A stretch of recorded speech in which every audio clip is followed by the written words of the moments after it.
December 27, 2011, just 2 days after Christmas, Russ Faria called 911 to report that his wife was dead. He told the dispatcher he had just returned home and found Betsy lying on the living room floor, surrounded by blood. He believed she had taken her own life, but when deputies arrived, they immediately realized this wasn't a suicide. Betsy Faria had been stabbed 55 times. A serrated kitchen knife was still embedded in her neck. Within hours, investigators had a suspect, the husband, Russ Faria. To them, the case was simple. A husband had murdered his wife. There was no sign of forced entry, no robbery, no intruder. His wife had been stabbed 55 times, and he called it a suicide? To understand how we got here, we have to go back, before Betsy lost her life, before the investigation, before Russ Faria became one of the most hated men in Missouri.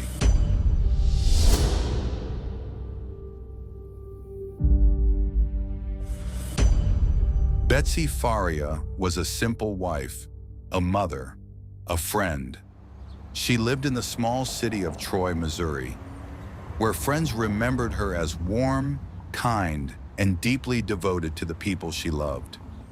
Years earlier, she had met Russ Faria. The two eventually married and built a quiet life together. Like many marriages, theirs wasn't perfect.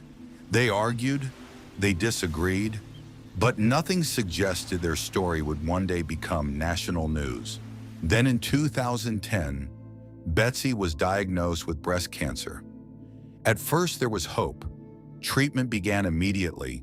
Doctors fought the disease. So did Betsy. But despite months of chemotherapy, the cancer kept spreading. By late 2011, it was terminal. Life became a cycle of hospital visits. No one knew how much time she had left. We found out in October of 2011 that the breast cancer had gone to her liver. I thought, oh my gosh, that's a death sentence. As Betsy's condition worsened, friends and family became more involved in her daily life. One person, in particular, was almost always there, Pam Hupp, a close friend who regularly drove Betsy to chemotherapy appointments, visited her often, and became one of the people Betsy relied on most. Pam was a close and helpful friend. Around the same time, Betsy was also struggling emotionally. According to people close to her, she had previously attempted to take her own life more than once while battling cancer. The disease wasn't only destroying her body, it was taking a heavy toll on her mind. Christmas came and went. For most families, it was a celebration. For Betsy and Russ, it was another reminder that time was running out. December 27th, 2011, began like any other Tuesday. Betsy attended another chemotherapy appointment. After treatment, Pam drove her home. Nothing about that day seemed unusual. Nothing suggested that before the night was over, Betsy would be dead. That evening, Russ Faria later told investigators that he had spent the evening playing cards with friends. He said he arrived home just after 9 p.m. The house was quiet. He called for Betsy. No answer. Then he walked into the living room. Betsy was lying on the floor, surrounded by blood. Russ grabbed his phone and dialed 911. Lincoln County 911, what is the location of your emergency? My name is Russ Faria, and my wife killed herself. She's on the floor. Telling the 911 operator that his wife had committed suicide when she had been stabbed multiple times. Directly made Russ a suspect. He later told investigators that he hadn't noticed her wounds at the time because she had attempted suicide in the past, so he assumed his wife had finally taken her own life. She had actually tried it previously, left notes and that. My mind wasn't working right. I saw slashes on her arms and I jumped to conclusions. But what the officers saw was multiple stab wounds, no sign of forced entry, and no evidence of a burglary. Nothing had been stolen. Whoever killed Betsy had likely known her. To investigators, this wasn't just a homicide. It was what they described as a crime of passion. A crime of passion. When you stab somebody over 50 times, it's usually a crime of passion, a husband or wife. I felt right away it was Russ. Your wife is laying there dead. I mean, you'd be bawling, you'd be hard to communicate with. I mean, he would stop. Detectives immediately began reconstructing her final hours. Who had seen her? Who knew she would be home alone? Who had a reason to want her dead? Again and again, their attention returned to one person, Russ Faria. While crime scene investigators searched the house, detectives questioned Russ for hours. He repeatedly denied killing his wife. God is in this room with us right now. And God knows that I did not do this. I did not do this. I did not do it. When they asked if he would take a polygraph examination, he agreed.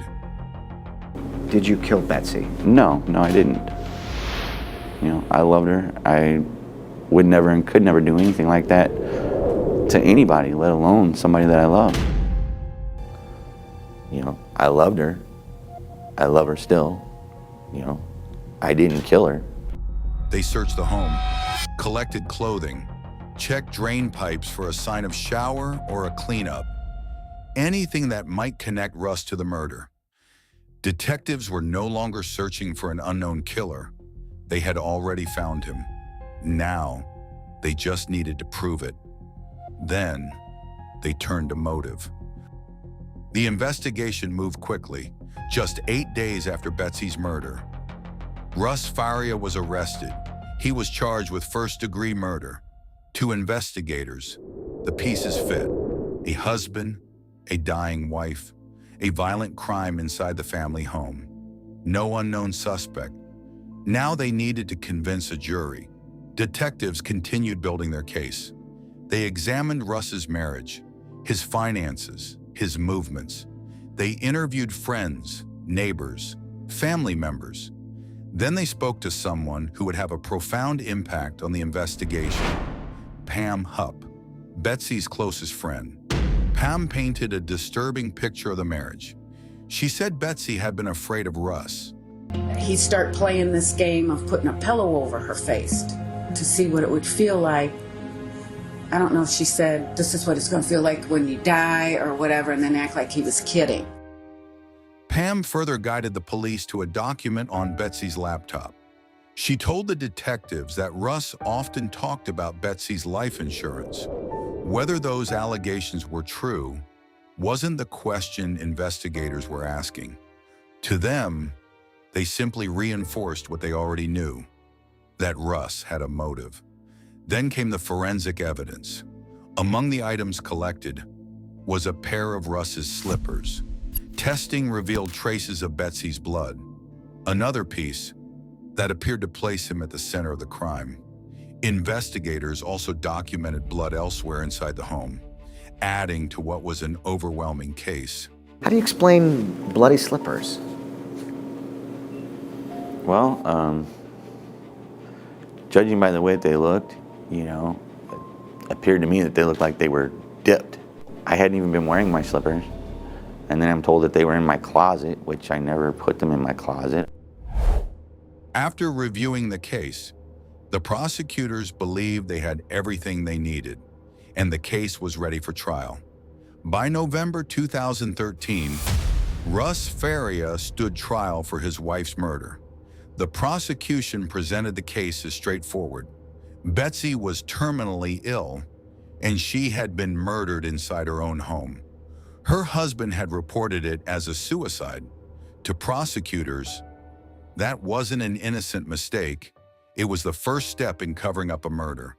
The jury heard about the crime scene, the blood, the slippers, the allegations made against Russ, and a marriage the prosecution argued had been falling apart. Every witness, every exhibit, every argument pointed in the same direction. Russ Faria killed his wife. Russ denied it. He told the jury he had spent the evening playing cards with friends, not one friend, 4. Each gave essentially the same account. They said Russ had been with them for most of the evening, but prosecutors argued the alibi couldn't be trusted. They suggested the friends were protecting him. They proposed that Russ had enough time to leave, return home, murder Betsy, shower, and drive back before anyone realized he was gone. It was an extraordinary theory. There was something else the jury never heard. The judge ruled that several pieces of evidence were irrelevant and kept them out of the trial. At the time, no one imagined how important those decisions would later become. After hours of deliberation, the verdict was read. Guilty. Russ Faria was convicted of first-degree murder. He was sentenced to life in prison without the possibility of parole. For Betsy's family, justice had been served. For the investigators, their case had been proven. And for Russ Faria, the nightmare was only beginning. Outside prison, his attorney, Joel Schwartz, refused to let the case die. The state alleged that 4 innocent people conspired in murder. If these people aren't innocent, then why aren't they charged? Bigger question is, why won't the state go on record and say that to you? Because there's nothing to support it, just like there's nothing to support that Russell Faria had anything to do with this. He began re-examining everything. Police reports, witness statements, court transcripts, evidence, not looking for a new theory, but for something the first jury had never been allowed to hear. Leah Askey put us here by saying that our friend committed a crime that he could not possibly have committed. I mean, he was within 8 foot of us that night. There is no way he committed this crime. It made me sick. It really did. I just can't believe it. I didn't think things like that happened. Faith in the justice system and authority figures, there is no faith in them anymore. You see something like this happen, I don't know, you almost go around town wondering, like, who's gonna try to screw me over? Then things started to unravel. 4 days before Betsy was murdered, she had changed her life insurance beneficiary. For years, Russ had been the beneficiary. Now he wasn't. If Russ Faria wasn't the beneficiary, who was? The answer to that question blew this entire case wide open. The new beneficiary was Pam Hupp, Betsy's best friend, whom her testimony helped put Russ Faria in jail. The policy was worth approximately $150,000. Just 4 days before Betsy's death, the discovery raised an obvious question. If someone else stood to receive the money, why hadn't investigators looked more closely at them? But that wasn't all. Pam Hupp had also been the last known person to see Betsy alive. She had driven her home from chemotherapy just hours before the murder. Yet the first jury never heard either of those facts. The judge ruled they were irrelevant. There was another detail. Before releasing the insurance money, the insurance company contacted police. They asked a simple question. Is Pam Hupp a suspect? The answer was no. Police cleared her. The money was released. Pam received every dollar. She later told investigators Betsy wanted the money used for her daughters. She claimed Betsy trusted her to manage it responsibly. For a time, that explanation went unchallenged. Pam will later change her story, that the money in fact was for her to spend however she saw fit. She didn't want her daughters to have the money. She didn't want her mom to have the money, her sisters to have the money. So it was your impression that she wanted you to have the money. Is that right? That's correct. Then the appeal gained momentum. Another case involving Pam Hupp landed on Joel Schwartz's desk. As he dug deeper, he discovered something unexpected. The trust fund created for Betsy's daughters had been almost entirely emptied. The girls received virtually nothing. Pam's explanation also began to change. The more questions she was asked, the less consistent her answers became. For the first time, the investigation wasn't focused on Russ Faria. It was beginning to focus on the woman everyone had trusted from the very beginning, Pam Hupp, and that would change everything. In 2015, Russ Faria returned to court. This time, it wasn't a jury that would decide his fate. A judge would hear the case, and unlike the first trial, the defense was finally allowed to introduce evidence that had been kept out of the courtroom. For the first time, the court heard that Betsy had removed Russ from her life insurance policy just 4 days before she died. The new beneficiary was Pam Hupp. It was also revealed that Pam had been the last known person to see Betsy alive. Two facts that the first jury had never been allowed to consider. Joel Schwartz argued that investigators had made a critical mistake. They hadn't followed the evidence. They had followed a theory. Once Russ became the prime suspect, every new piece of evidence that pointed elsewhere was ignored. The defense also challenged the forensic evidence. The blood found on Russ's slippers had been presented as a key part of the prosecution's case. Now experts testified that the blood could have been transferred during the collection of evidence at the crime scene. What had once sounded conclusive no longer did. Russ's alibi also returned to the spotlight. The same four friends took the stand again. Their stories hadn't changed. Neither had the phone records. The timeline remained remarkably consistent. For the prosecution, the theory that Russ somehow left the card game, committed the murder, cleaned himself up, and returned unnoticed, was becoming increasingly difficult to defend. One by one, the pillars of the original case began to weaken, not because anyone had proved who killed Betsy, but because the evidence no longer proved that Russ was the killer. Then came the decision. The judge found Russ Faria not guilty. After spending more than 3 years behind bars, he walked out of court a free man. But freedom didn't answer the question that had haunted the case from the beginning. If Russ Faria wasn't the killer, who was? Russ Faria was free, but Betsy's killer wasn't in prison. The investigation had reached a crossroads. For years, everything had revolved around Russ. Now investigators began looking in a different direction. Pam Hupp. She had never been treated as a suspect. She was Betsy's closest friend. She drove Betsy to chemotherapy. She drove her home on the day she was murdered. She comforted the family. She spoke to detectives. She testified against Russ. For years, few people questioned her, but now they did. Investigators revisited the insurance policy, the money, Pam's interviews, her timeline, and the more they looked, the more questions they found.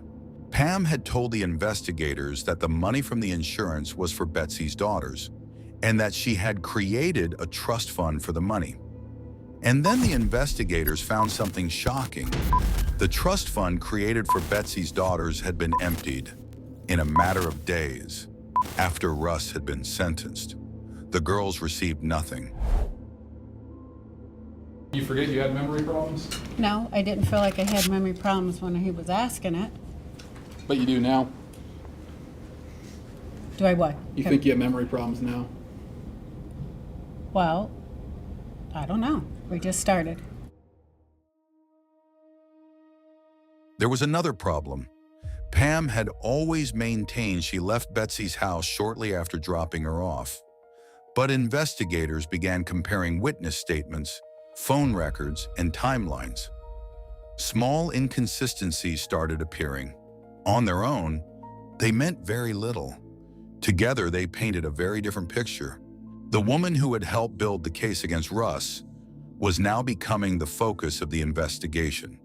For nearly 4 years, everyone had been asking whether Russ Faria murdered his wife. Now investigators were asking a different question. Had they trusted the wrong person all along? For years, Pam Hupp denied any involvement in Betsy's murder.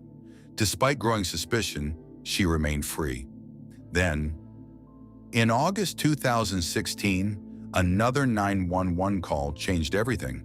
This time it was Pam calling for help. She claimed an intruder had forced his way into her home. She said she had shot him in self-defense. 911, what's your emergency? Hey, hello, there's someone breaking in my house. Help! What's the address you're at? Help! Woman, you woman, did your what? I'm getting in the car with you. No, What's the address? Get out, get out, get out. Ma'am, what's the address you're at? Help, help. Okay, somebody break in. The dead man was Louis Gumpenberger. He wasn't a burglar. He wasn't a hitman. He wasn't connected to Russ Faria. He was a vulnerable man living with significant physical and intellectual disabilities. Investigators soon discovered he had been offered money for what he believed was a television reenactment. Instead, he walked into a trap. Pam claimed Louis had been sent by Russ Faria to kill her. She even pointed investigators to a handwritten note she said proved it, but the evidence told a different story. Detectives concluded the entire attack had been staged. They believed Pam lured Louis to her house, shot him, and planted evidence to make it appear that Russ was trying to silence her. If the plan had worked, Russ could have found himself accused of murder again. This time, investigators weren't convinced. Pam Hupp was arrested and later convicted for the murder of Louis Gumpenberger. For the first time, the spotlight shifted completely onto her. As detectives dug deeper, they also began re-examining Betsy's murder. And another death. Pam's elderly mother had died years earlier after falling from a balcony, and Pam received benefits from the life insurance. Her death had originally been ruled an accident, but after Louis Gumpenberger's murder, investigators reopened that case as well. Although Pam was never charged in her mother's death, the circumstances added to the growing suspicion surrounding her. The woman once viewed as a grieving friend was now at the center of multiple homicide investigations. The case against Russ Faria had fallen apart. The case against Pam Hupp was only beginning, nearly 10 years after Betsy Faria was murdered. Missouri prosecutors charged Pam Hupp with first-degree murder for the killing of Louis Gumpenberger. She is currently serving life in prison without the possibility of parole. She entered an offered plea and accepted a life sentence while maintaining her innocence. Legally, Lewis's case was over. For Russ Faria, the damage could never be undone.